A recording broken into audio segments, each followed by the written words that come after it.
प्रभु यीशु मसीह के मधुर और मीठे नाम में आज दिनांक 11 फरवरी दिन मंगलवार को आप सब श्रोताओं का हम स्वागत करते हैं।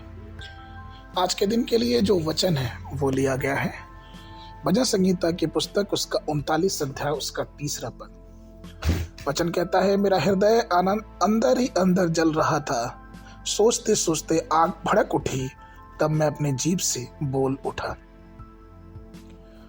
प्रियो, ध्यान का जीवन हमारी आत्माओं के लिए पोषण है। जिस तरह हम अपने शरीर को स्वस्थ और मजबूत रखने के लिए अच्छा खाना खाते हैं, उसी तरह परमेश्वर के वचन हमारी आत्माओं के लिए एक पोषक का काम करती है, जो हमें आध्यात्मिक सामर्थ्य देती है।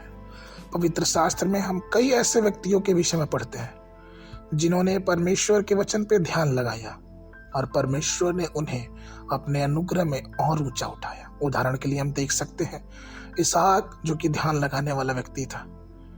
उसके बाद हम देखते हैं कि दाऊद किस प्रकार से परमेश्वर के कामों पे और परमेश्वर की बातों पे ध्यान लगाता था, और इसलिए दाऊद ने भजन संहिता उसके पहले अध्याय के 2 पद में ये कहा भी कि धन्य वो मनुष्य जो परमेश्वर की व्यवस्था से प्रसन्न रहता और उसकी व्यवस्था पर रात दिन ध्यान करता रहता है।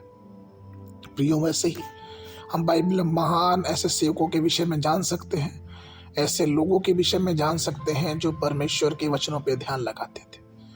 और आज का ये समय है जब परमेश्वर हमसे ये कहता है कि हम जबकि उससे प्रेम करने वाले हैं तो उसके वचनों पे ध्यान लगाएं, उसके क्रूस की ओर अपने ध्यान को लगाएं, क्योंकि वो क्रूस जहाँ से उसका रक्त बहता है वो हमें पवित्र बनाता है, वो हमारे पापों को हमारे जीवनों से धोता है, हमें अपनी सामर्थ्य से भरता है और हमें अपने अनुग्रह से भरता रहता है।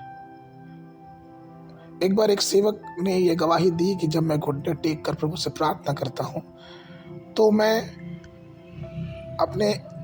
अपने जीवन में या फिर मैं अपने मस्तिष्क में, अपने सोच में ये बात को निर्धारित करता हूं कि मैं प्रभु यीशु मसीह को उस क्रूस पे देखूं, वो क्रूस जिससे लहू बहता है, वो क्रूस जिससे वो दर्द और तकलीफ झलकती है। मैं प्रभु को देखता हूं और मैं कहता हूं कि प्रभु आपका धन्यवाद हो कि आप मेरे लिए मारे गए। क्रूस की ओर जब हम ध्यान लगाते हैं तो कहीं ना कहीं हमारे जीवन में पाप का जो स्वभाव है वो खत्म होता है। उसके गुणों और उसके स्वभाव उस क्रूस के द्वारा हमारे जीवनों में आते हैं।